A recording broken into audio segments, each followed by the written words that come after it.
Reka nkusuze kandi ngushimire wowe udahwema kubana natwe mu biganiro tubagezaho umunsi ku wundi. Nawe mushya reka ngusabe nunyurwa n'ibiganiro dukora ukore subscribe kandi ukande kuri like ndetse ntiwibagirwe no kudusangiza igitekerezo cyawe kugira ngo tujye turushaho kuryoherwa n'ibiganiro bitandukanye tuba tugiye tubagezaho.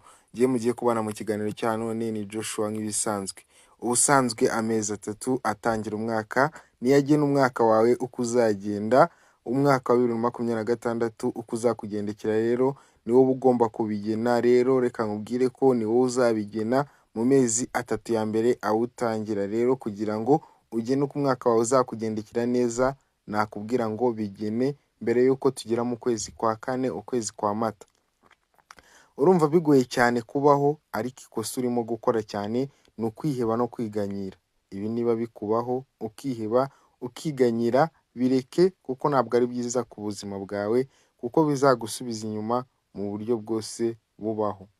Tangira umwaka urema ibintu bikomeye, ufate decision, ufate imyanzuro itandukanye, wirwaneho nkawe ubwawe, wishaka kugendera mu nkweto z'abandi, ahubwo rema ibyawe, ukora ibyo uzi gukora neza.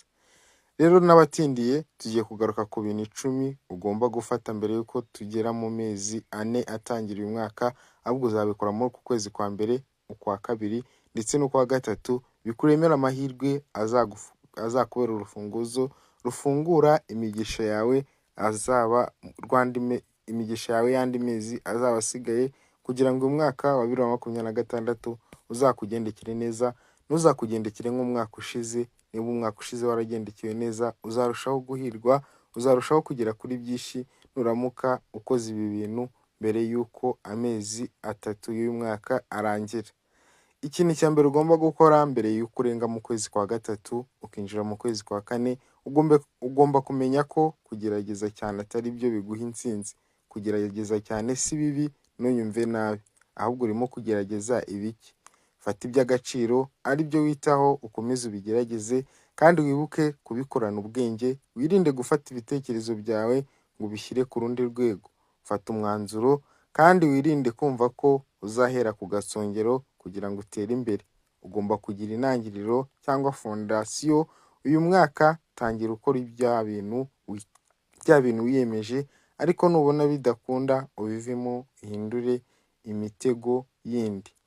Ikintu cya kabiri ugomba gukora mbere yuko winjira mu kwezi kwa kane, uzige kugenzura ibitekerezo byawe n'ubuzima bwawe. Iga gufata buri kimwe cyawe kibe mu buzima bwawe mbere yuko amezi 3 y'umwaka akurangirana.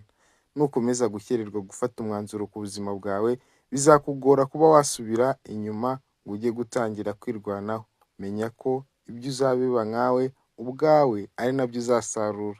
Ntabwo wabasha gukontorora umuntu, igenzure nibyo bizakorohera kandi bizaguteza imbere. Nushobora kwikontorora rero bizagenda biguteza imbere mu buryo bwose. Wishaka kugenzura abandi, ahubwo ihereho nawe aba ari we wigenzura. Ikintu cya gatatu rero, nujya kuryama uzimenyereze ko ugiye kuryama nko kuruhuka. Niba ushaka kuruhuka, ryama uruhuke, ibyo wiriwemo bisigaho wiriwe. Impamvu ugomba kubyitoza mbere mu ntangiriro z'uyu mwaka, abantu benshi bari kwicwa n'indwara zitunguranye nka stroke n'izindi. Kuryama ni ingenzi, iga kwitoza kuryama, ubikora akamenyero, ubuzima bwawe buzagenda bugenda neza, ubashe gukora ibyo wiyemeje kuko uzaba washoboye kuruhura umubiri wawe. Ikintu cya kane ugomba gukora no kwiga kumenya, ni ukumenya ko ibyishimo ari umutego mubi cyane. Nutagenzura ibikorwa ujya gushakiramo ibyishimo bizagukoraho. Uyu mwaka uzakubere nk'uwo twavuyemo kubera ko utashoboye kugenzura aho ukura ibyishimo byawe. Rero niba usanzwe ubikunda ibyo bintu, kujya mu mabuwate n'ahandi, niba ubikunda byimenyereze kubireka muri aya mezi 3 atangira umwaka. Niba ushaka impinduka, gabanya gushimisha abantu nawe ubwawe usesagura amafaranga. Ita ku byo ukora, ku byo ukuramo ibyishimo, urinde ibitaramo bidashira, wite ku kazi kawe. Uyu mwaka uzagera ku bintu bikomeye cyane. Ikintu cya gatanu ugomba gukora ni uko watangira kubwiza ubwonko bwawe ukuri. Wishuka ubwonko bwawe ko buri kimwe uzagikora neza. Burya kugira ngo uzakore ikintu cyiza bizagusaba gukora amakosa wowe kora kandi uzagendere wigira ku makosa nukosa unakosore, kuko nushaka kwirinda amakosa uzatinya kuba wakora, kandi nudakora uzakena uzasubira inyuma. Wikishuka, nukora uzakosa, ariko gukosa si icyaha, ahubwo ni ukugumya wivuruguta mu makosa yawe. Ikintu cya gatandatu ugomba gukora mbere y'uko uzinjira mu kwezi kwa kane, ugomba kumenya ko mu buzima bwacu dukora ibyo dushingiye ku marangamutima yacu 90%, naho 10% nibyo dushyira mu bwenge cyangwa logique.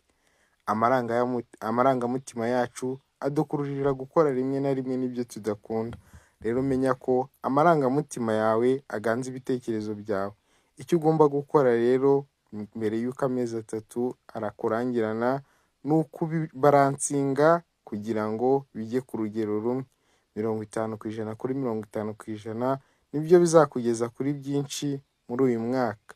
Ujye ukora ibyo amarangamutima yagutegeka, ariko unashyire mu bwenge logique, nibwo uzarushaho kugenda ukora ibintu byawe neza.